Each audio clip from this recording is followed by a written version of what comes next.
Hello everyone, Hyun here, and for today's video, we're going to be trying out a marker set that my partner bought for me from Shopee. So this marker set costs roughly around $20, and it's a brand, I'm not sure, but I remember this brand is called TouchFive, so they are TouchFive markers, and we're going to be testing them out. Do take note that these markers were bought from 3 years ago, so most of them have probably already died off, or most of these markers would have already dried off. So yeah, let's not keep our hopes up. I just want to check my art materials and determine which ones are still working and which ones I can throw into the dump already. The paper that I'm using is a vellum board. Well, anyway, since it's Halloween, I decided to make a little Halloween themed drawing. So I'm going to sketch out a little Qiqi from Genshin Impact, the little lolly doctor. So I'm just going to do a quick sketch of Qiqi holding a little pumpkin, and there's a lot of details in the characters from Genshin Impact. I mean, even the NPCs. And I'm just enjoying the sights and the sounds of Genshin Impact. It's a very beautiful game, and if you haven't tried it, it's free on mobile, PC, and PS4. So it's free to play, except the kicker is it's a gacha game, so if you want a character, chances are you're going to have to rely on RNG. There's a very bad pull rate, and chances are of getting a 5-star character very rare. Me and my friends would make jokes saying like, maybe I should sell my kidney so I can pull for Zhongli on November 11. Like, no. I have heard people have already spent $7,000 US just on pulling for Diluc. Like, stop. There has to be a point where you have to stop. Okay. Genshin Impact is really awesome. I've gotten addicted to it this past few weeks, and the world is literally very pretty. Exploring the open world is very fun. Anyways, we're going to be inking little Qiqi here. The pen I'm using is a Sakura brush pen, which I got from National Bookstore, which was around roughly $2. Yeah, it was 110. And for normal pen's sake, that's a bit on the higher end side. Especially when I got it as a student when I was studying, so that was like a day's worth of my lunch money. You can see that there are some parts where the brush marker is starting to trail off. Yes, it has been with me for quite a rather long time already, and maybe it's time to let it go. But I just love it so much, so I'm going to really use it as much as I can before it finally kicks the bucket. We're going to now try out the markers, and let me just take note that some of these markers already do not have ink. So side note, I have already made a palette for how the colors look like, but this was from probably 3 years ago, and I'm not sure if some of these markers are still alive, so we're going to be trying that out. So, color her skin tone. So first I'm going to put a darker peach color, darker pinkish, because I'm starting with a darker color, and then I'm going to blend those with a lighter color, a light beige. Okay, so let's try out a light beige. That doesn't look good. Looks like our light beige has finally died. So okay, let's try this beige. And I guess either the pen, something happened with the pen, or my palette is wrong, but this one doesn't seem like it's a lighter beige. And then here you can see my rookie mistake as a beginner marker artist, because you can see like that apparently the marker picked up on the color of the brush pen. It picked up the black color along with it. Drawing looks kind of messy in the hand part. So we're going to be coloring the hair. Coloring hair is just really fun. We're going to start with a light purple color, and let's just try out this marker. Yes, as you can see, it's already not working. There's barely ink coming off from it, but fine, let's just keep continuing. Why is life so hard?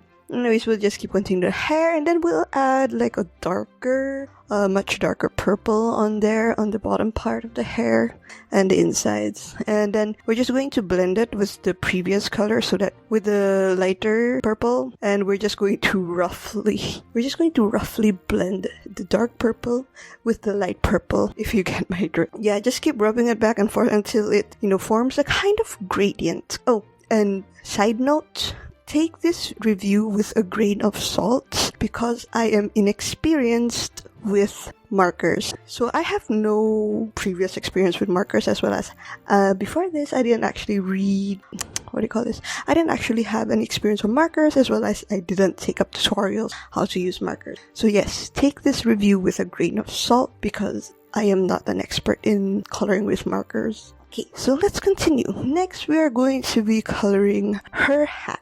So we're going to take some purple colors, some dark purple, as well as some, some light purple, I think. Okay, so let's try this marker, this dark purple, if it's dark enough. And sad to say, it's having some troubles putting the color out.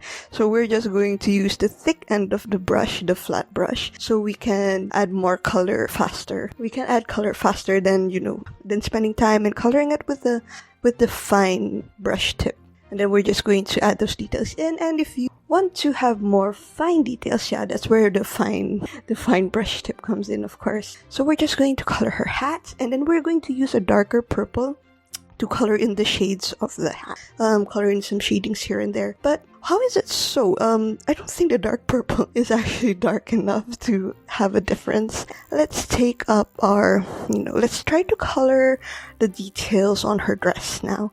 Okay, so Genshin Impact has very, very detailed characters. And my goodness, I thought Qiqi was going to be a bit easier to draw. It wasn't. It was easy to draw. Take it slowly, color in the pearls, color in the clothing, coloring her collar. And then we head on to the cape part. We're just going to color her cape the same color as it is in the official art. It's red or it's hot pink, depending on how my phone picked up the image on the video. Okay, next we're going to be coloring the pumpkin. So since it's Halloween, of course, I'm gonna give her a pumpkin. I don't know why, don't ask me why. I should have given her something else. I should have maybe made it Qiqi instead because, Huni doesn't know. Use a dark color and then blend it with a much lighter color in order to create a gradient. You can, because for me it's much easier to blend with a lighter color. So here you can notice that our orange is dead. Another orange is dead. This orange works. Okay, then we're going to add blacks in the eyes. Okay. And then we're just going to finish it off by adding some grass. And decided to add some green because I thought that the drawing lacked some more color. So I decided to add some green stalk and a leaf, pumpkin leaf. And then, since it's Halloween, I decided okay, yeah, this has definitely got to be nighttime. And it's sad because I wish I still had my glitter gel pens so I can add some little lights, some little stars and stuff. Anyways, yeah, that's the drawing for today. I'm going to be quite busy soon, and I'm working on a script for a new mythology video, or I'm still debating whether I should a literature story or another mythology one. So it's either I'm flip-flopping between Ibong Adarna or what was this? The story of Night and Day. So I'm flip-flopping on that one. I'm deciding which one I should research first. But yeah, research on Ibong Adarna has already been ongoing, and I'm going to do more research on the tale of Night and Day because I'm not familiar with the story yet, so I really want to get my facts straight and I want to be true to the source because I have seen stories where it's fabricated, like legit.